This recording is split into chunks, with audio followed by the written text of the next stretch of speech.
Welcome to my YouTube channel friends. Pushpa blouse design ಅಂತ ಇದರಲ್ಲಿ ಎಲ್ಲ ರೀತಿಯಾದಂಥ ಡಿಸೈನ್ಸು, ಕಟ್ಟಿಂಗ್ಸು, ಸ್ಟಿಚಿಂಗ್ಸು ಎಲ್ಲ ವಿಡಿಯೋಗಳನ್ನು ಅಪ್ಲೋಡ್ ಮಾಡ್ತಾ ಇರ್ತೀನಿ. ಬಂದು ಸಬ್ಸ್ಕ್ರೈಬ್ ಮಾಡಿಕೊಂಡು ಚಾನಲ್ನ ನೋಡಿ ಸಪೋರ್ಟ್ ಮಾಡಿ. ಇದು ಪ್ಲಾಜಾ ಪ್ಯಾಂಟ್ ಥರ, ಬಟ್ ಪ್ಲಾಜಾ ಪ್ಯಾಂಟಲ್ಲಿ ಫುಲ್ ಎಲಾಸ್ಟಿಕ್ ಇರುತ್ತೆ. ಆದರೆ ಒಂದೊಂದ್ಸರಿ ಎಲಾಸ್ಟಿಕ್ ಏನಾಗುತ್ತೆ, ಲೂಸ್ ಆಗುತ್ತಲ್ಲ, ಅದಕ್ಕೆ ಈ ಕಸ್ಟಮರು ಬೇರೆ ರೀತಿಯಾಗಿ ಸ್ಟಿಚ್ ಮಾಡಿಕೊಡಿ ಅಂತ ಹೇಳಿದ್ರು. ನಾನು ಇದನ್ನು ಅರ್ಧ ಎಲಾಸ್ಟಿಕ್ ಇಟ್ಟು ಅರ್ಧ ಲೂಫ್ನ ಇಟ್ಟಿದ್ದೀನಿ. ಈ ರೀತಿಯಾಗಿ ನಮಗೆ ಅಡ್ಜಸ್ಟ್ಮೆಂಟಲ್ಲಿ ಕಟ್ಕೊಳ್ಳೋ ಥರ ಅರ್ಧ ಸ್ಟಿಚ್ ಮಾಡಿದ್ದೀನಿ. ಇದು ಆ್ಯಕ್ಚುಲಿ ಪ್ಲಾಜಾ ಟೈಪೇ ಇದೆ, ಬಾಟಮಲ್ಲಿ ಮಾತ್ರ ಸ್ಟ್ರೇಟ್ ಪ್ಯಾಂಟ್ ಥರ ನಾನು ಮಾಡಿದ್ದೀನಿ.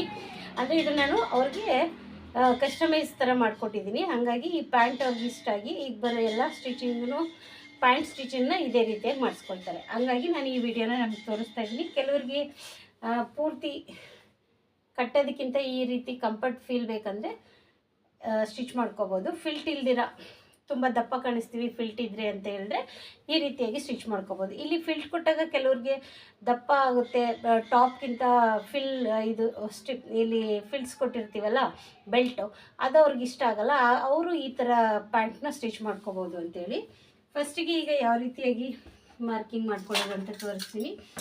ಇಲ್ಲಿ ನಾನು ಸ್ಟಿಪ್ನ ಕೊಡಲ್ಲ, ಫೋಲ್ಡಿಂಗ್ ಕೊಡ್ತೀನಿ ಸ್ವಲ್ಪ ದೊಡ್ಡದಾಗಿ, 2 ಇಂಚು ಅಥವಾ 1.5 ಇಂಚು. ನಾನಿಲ್ಲಿ ಈ ಪ್ಯಾಂಟಿಗೆ 1.5 ಇಂಚನ್ನ ಕೊಟ್ಟಿದ್ದೀನಿ. ಅದೇ ರೀತಿಯಾಗಿ ಇಲ್ಲಿ 3 ಇಂಚಿಗೆ ಮಾರ್ಕ್ ಮಾಡಿಬಿಟ್ಟು ಒಂದು ಲೈನ್ನ ಹಾಕ್ಕೊಳ್ತೀನಿ. ನೋಡಿ, ನೀವು 1.5 ಮಾರ್ಕ್ ಮಾಡ್ಕೋಬೋದು. ಈ ರೀತಿಯಾಗಿ ನಾನಿಲ್ಲಿ ಕರೆಕ್ಟಾಗಿ 3 ಇಂಚಿಗೆ ಸ್ಟ್ರೇಟಾಗಿ ಒಂದು ಮಾರ್ಕ್ನ ಮಾಡ್ಕೊಳ್ತಾ ಇದ್ದೀನಿ. ನೋಡಿ, ಈ ರೀತಿಯಾಗಿ ಒಂದು ಮಾರ್ಕ್ನ ಮಾಡಿಕೊಂಡು ಈ ಬಾಟಮ್ ಬಿಡ್ತ್ ಏನಿದೆ ಇದು ನೀವು 5 ಇಂಚು ಈ ರೀತಿಯಾಗಿ ಇಟ್ಕೋಬೋದು. ಅವ್ರ ಕಾಲಿಗೆ ಅನುಗುಣವಾಗಿ ನೀವು ಇದನ್ನು ಮಾರ್ಕ್ ಮಾಡ್ಕೋಬೋದು. ಇಲ್ಲಿ ನನಗೆ 6 ಇಂಚಿದೆ, ಇದು 6 ಇಂಚಿದೆ. ಇಲ್ಲಿಂದ ನಾನು 1/4 ಇಂಚಿಗೆ ಮಾರ್ಕ್ ಮಾಡ್ಕೊಳ್ತಾ ಇದ್ದೀನಿ ಎಕ್ಸ್ಟ್ರಾ ಸ್ಟಿಚಿಂಗಿಗೆ ಅಂತ ಹೇಳ್ಬಿಟ್ಟು. ಇದಾದಮೇಲೆ ನಾನು ನೋಡಿ ನೀಟಾಗಿ ಐರನ್ ಮಾಡ್ಕೋಬೇಕು. ಮೇನ್ ಕ್ಲಾತ್ನ ಇಲ್ಲಿಂದ ನಾನು ಈ ಥರ ಸ್ಟ್ರೇಟಾಗಿ ಇಟ್ಕೊಂಡು ಒಂದು ರೆಡಿ ಮಾರ್ಕ್ನ ಇಲ್ಲಿ ಹಾಕ್ಕೊಳ್ತಾ ಇದ್ದೀನಿ. ಇದನ್ನು ಸ್ವಲ್ಪ ಡೌನಿಗೆ ಮಾಡ್ಕೊಳ್ತೀನಿ, ಇಲ್ಲಿ ನಿಮಗೆ ಮಾರ್ಕಿಂಗ್ ಕಾಣಿಸ್ಲಿ ಅಂತ. ಇದು ನನಗೆ ರೆಡಿ ಕರೆಕ್ಟಾಗಿದೆ. ಟೋಟಲ್ ಪ್ಯಾಂಟ್ ಬಂದು ಎಷ್ಟು ಲೆಂತ್ ಇದೆ ಅಂದರೆ 36 ಇಂಚಸ್ ಇದೆ. 36 ಇಂಚಸ್ ಅವ್ರಿಗೆ ಬೇಕಾಗಿರುವಂಥ ಲೆಂತು. ಸ್ವಲ್ಪ ಶಾರ್ಟ್ ಇದ್ದಾರೆ. ಅದಾದಮೇಲೆ ನಾನು ಇಲ್ಲೇನು ಸೆಂಟರ್ ಜಾಯಿಂಟ್ ಇದೆಯಲ್ಲ, ಈ ಸೆಂಟರ್ ಜಾಯಿಂಟಿಂದ ಇಲ್ಲಿಂದ ಈಸಿಯಾಗಿ ನಾನು ಕಟ್ಟಿಂಗ್ ಮಾಡ್ಕೊಳ್ತೀನಿ. ಯಾವುದೂ ನಾರ್ಮಲ್ ಪ್ಯಾಂಟ್ಗಳನ್ನ ತುಂಬ ರಿಸ್ಕ್ ತೊಗೊಂಡು ಕಟ್ಟಿಂಗ್ ಮಾಡೋದಕ್ಕಿಂತ ಇಷ್ಟು ಈಸಿಯಾಗಿ ಕಂಫರ್ಟಾಗಿ ಕಟ್ಟಿಂಗ್ ಮಾಡಿಕೊಂಡ್ರೆ ಈಸಿಯಾಗಿ ಮನೆಯಲ್ಲೇ ಕುಳಿತುಕೊಂಡು ಟೈಲರಿಂಗ್ ಕ್ಲಾಸ್ಗೆ ಹೋಗ್ದಿರ ಕೂಡ ನೀವು ಟೈಲರಿಂಗ್ನ ಕಲಿಬೋದು. ಬಟ್ ಏನಂದರೆ ಫಸ್ಟ್ ಯಾವ್ದಾವ್ದು ಈಸಿ ಇರುತ್ತೆ ಅದನ್ನು ಕಲ್ತ್ಕೊಂಡ್ರೆ ನಮ್ಗೆ ಈಸಿಯಾಗಿರುತ್ತೆ. ಇವಾಗ NCM ಎಷ್ಟು ಬೇಕಾಗುತ್ತೆ ಅಂತ ಒಂದ್ಸರಿ ಚೆಕ್ ಮಾಡ್ಕೋಬೇಕು. ನೋಡಿ, ಇಲ್ಲಿಂದ ಈ ಪಾಯಿಂಟಿಂದ, ಈ ಸೆಂಟ್ರ್ ಪಾಯಿಂಟಿಂದ ಇಲ್ಲಿ ನಮಗೆ ಎಷ್ಟು ಲೆಂತ್ ಇದೆ ಅಂತ ನೋಡ್ಕೋಬೇಕು. ಮೇನ್ ಇದು ಇಂಪಾರ್ಟೆಂಟು. ಇದು ನಮಗೆ 14.5 ಇದೆ. ನೋಡಿ, ಇಲ್ಲಿಂದ ನಮಗೆ ಇಲ್ಲಿ 14.5 ಇದೆ ಅಂದರೆ ನಮಗೆ ಈ ಶೇಪ್ ಇದೆ ನೋಡಿ, ಈ ಶೇಪಿಂದ ಹೀಗೆ ಟರ್ನ್ ಆದರೆ ನಮಗೆ 14.5 ಸಿಗುತ್ತೆ.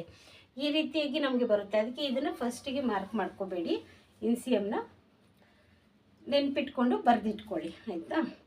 ಇದಾದಮೇಲೆ ಇಲ್ಲಿಂದ ನೋಡಿ ತುಂಬ ಈಸಿ ಇದೆ, ಐರನ್ ಮಾಡ್ಕೊಳ್ಳಿ. ಇಲ್ಲಿಂದ ಇಲ್ಲಿಗೆ ವಿಡ್ತ್ ಎಷ್ಟಿದೆ ಅಂತ ಚೆಕ್ ಮಾಡ್ಕೊಳ್ಳಿ. ಒಬ್ಬೊಬ್ಬರಿಗೆ ಜಾಸ್ತಿ ಬೇಕಾಗುತ್ತೆ, ಕಾಲು ಸೈಜ್ ಮೇಲೆ ಹೋಗುತ್ತೆ. ಇದು 14 ಇದೆ.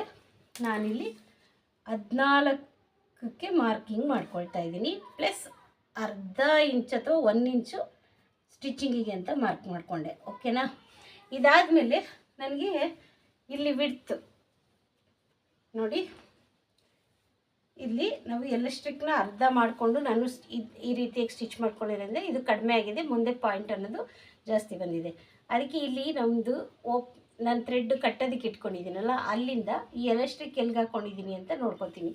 11/4 ಇಂಚಿಗೆ ಹಾಕ್ಕೊಂಡಿದ್ದೀನಿ. ನಾನು ಇಲ್ಲಿ ಬಂದು 11/4 ಇಂಚಿಗೆ ಒಂದು ಮಾರ್ಕ್ ಮಾಡ್ಕೊಳ್ತಾ ಇದ್ದೀನಿ. ಈ ಮಾರ್ಕ್ ಮಾಡ್ಕೊಂಡಾದ್ಮೇಲೆ ಇದೇ ರೀತಿಯಾಗಿ ನೋಡಿ ಇಲ್ಲಿಗೆ ಒಂದು ಮಾರ್ಕ್ ಮಾಡ್ಕೊಳ್ತಾ ಇದ್ದೀನಿ. ಮಾರ್ಕ್ ಮಾಡಿಕೊಂಡು ಇಲ್ಲಿಂದ ಚೆಕ್ ಮಾಡ್ಕೊಳ್ತೀನಿ ನನಗೆ 14.5 ಬರ್ತಾ ಇದೆಯಾ ಅಂತ. 14.5 ಬರಲಿಲ್ಲ ಅಂದರೆ ನಮಗೆ ಇದು ರಾಂಗ್ ಆಗಿದೆ ಅಂತ ಅರ್ಥ ಮಾಡ್ಕೋಬೇಕು. ಆವಾಗ ಮತ್ತೆ ನಾವು ಒಂದು ಸರಿ ಚೆಕ್ ಮಾಡ್ಕೋಬೇಕು. ಹಿಪ್ ಸೈಜ್ ಇದೆಯಲ್ಲ, ಹಿಪ್ಪದು ಈ ಮೆಜರ್ಮೆಂಟು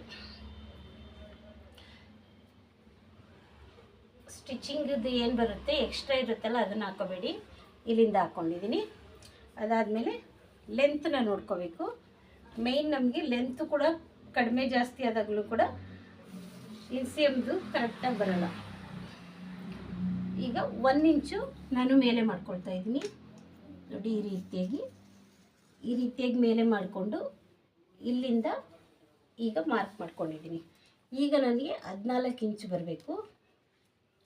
ಈ ಫಸ್ಟ್ ಮಾರ್ಕ್ ಇರುತ್ತಲ್ಲ ಸ್ಟಿಚಿಂಗ್ಗೆ, ಆ ಮಾರ್ಕಿಂದ ನೋಡ್ಕೊಳ್ತಾ ಇದ್ದೀನಿ. ನನಗೀಗ ಕರೆಕ್ಟಾಗಿ ಬಂದಿದೆ. 1/4 ಇಂಚನ್ನ ಡೌನ್ ಮಾಡ್ಕೊಳ್ತಾ ಇದ್ದೀನಿ, ಯಾಕಂದರೆ ಅದೇ ನಮಗೆ ಪರ್ಫೆಕ್ಟಾಗಿ ಬರಬೇಕಾಗಿರೋದು. ಹಂಗಾಗಿ 1/4 ಇಂಚನ್ನ ಡೌನ್ ಮಾಡ್ಕೊಂಡಿದ್ದೀನಿ. ಡೌನ್ ಮಾಡಿಕೊಂಡು ಈ ರೀತಿಯಾಗಿ ಒಂದು ಮಾರ್ಕ್ನ ಮಾಡ್ಕೊಳ್ತಾ ಇದ್ದೀನಿ. ತುಂಬ ಈಸಿಯಾಗಿ ಸ್ಟಿಚ್ ಮಾಡುವಂಥ ಪ್ಯಾಂಟ್ ಇದು, ಹಾಗಾಗಿ ತೋರಿಸ್ತಾ ಇದ್ದೀನಿ. ಮೆಜರ್ಮೆಂಟ್ನ ನೋಡ್ಕೋಬೇಕಷ್ಟೇ. ಮೆಜರ್ಮೆಂಟ್ ನೋಡಿಕೊಂಡ್ರೆ ನಮ್ಗೆ ಆಟೋಮೆಟಿಕ್ ಈಸಿಯಾಗಿ ಪ್ಯಾಂಟ್ದು ಬರುತ್ತೆ. ಇಲ್ಲಿ ಬಂದು ನೋಡಿ, ನಾನು ಸ್ವಲ್ಪ ಈ ರೀತಿಯಾಗಿ ಕ್ರಾಸಾಗಿ ಮಾರ್ಕ್ ಮಾಡ್ಕೊಳ್ತೀನಿ. ಇಲ್ಲಿ ನೋಡಿ, ಇದನ್ನು ಸ್ವಲ್ಪ ಕ್ರಾಸಾಗಿ ಮಾರ್ಕ್ ಮಾಡ್ಕೊಳ್ತೀನಿ. ಫೋಲ್ಡಿಂಗ್ ಮಾಡಿದಾಗ ನೀಟಾಗಿ ಕೂತ್ಕೊಳ್ಳುತ್ತೆ. ಇದಾದಮೇಲೆ ಇನ್ನೂ ಒಂದು ಇದರಲ್ಲಿ ಇದಿದೆ. ಇಲ್ಲೇ ನಾನು ಎಲಾಸ್ಟಿಕ್ನ ಹಾಕೋದ್ರಿಂದ ಎಲಾಸ್ಟಿಕ್ ಎಷ್ಟು ಇಂಚ್ ಹಾಕ್ತೀವಿ ಅನ್ನೋದನ್ನು ನಾವು ನೋಡ್ಕೋಬೇಕು. ನೋಡಿ, ಎಲಾಸ್ಟಿಕ್ ಎಷ್ಟಿರುತ್ತೆ ಅಂತ ನೋಡ್ಕೋಬೇಕು. ನನ್ನ ಹತ್ರ 1/4 ಇಂಚದು ಎಲಾಸ್ಟಿಕ್ ಇದೆ. ಆ 1/4 ಇಂಚನ್ನ ಇಲ್ಲಿ ಮಾರ್ಕ್ ಮಾಡಿಕೊಂಡು ಇನ್ನೂ ಅರ್ಧ ಇಂಚನ್ನ ಫೋಲ್ಡಿಂಗಿಗೆ ಮಾರ್ಕ್ ಮಾಡ್ಕೊಳ್ತಾ ಇದ್ದೀನಿ ನೋಡಿ. ಈ ರೀತಿಯಾಗಿ ಮಾರ್ಕ್ ಮಾಡಿಕೊಂಡು ಇಲ್ಲಿಂದ ಇಷ್ಟೇ. ಇವಾಗ ಕಟ್ಟಿಂಗ್ ಮಾಡ್ಕೊಳ್ಳೋಣ. ಎಷ್ಟು ಈಸಿಯಾಗಿ ಪ್ಯಾಂಟ್ ಕಟ್ಟಿಂಗ್ ಮಾಡ್ಕೋಬೋದು ಅಂದರೆ, ತುಂಬ ಈಸಿಯಾಗಿ ಪ್ಲಾಜಾ ಪ್ಯಾಂಟ್ನ ನಾವು ಸ್ಟಿಚಿಂಗ್ ಮಾಡ್ಕೋಬೋದು. ನಮಗೆ ಇಲ್ಲಿ ಇನ್ಸಿಯಮ್ ಅನ್ನೋದು ಪರ್ಫೆಕ್ಟಾಗಿ ಬರಬೇಕು. ಇಲ್ಲಿ ಟೈಟು ಈ ಲೆಂತು ಕೂಡ ಇಂಪಾರ್ಟೆಂಟು, ಇಲ್ಲಿ ವಿಡ್ತು ಕೂಡ ಇಂಪಾರ್ಟೆಂಟು. ಇದು ಚೇಂಜ್ ಆಗ್ತಾ ಹೋಗುತ್ತೆ. ದಪ್ಪ ಸಣ್ಣ ಇರೋರಿಗೆ ಇದು ಚೇಂಜ್ ಆಗ್ತಾ ಹೋಗುತ್ತೆ. ಈ ರೀತಿಯಾಗಿ ಇಟ್ಕೊಳ್ಳಿ. ಇದಾದಮೇಲೆ ಇಲ್ಲಿ ಸ್ವಲ್ಪ ಶೇಪ್ನ ಕೊಡಿ.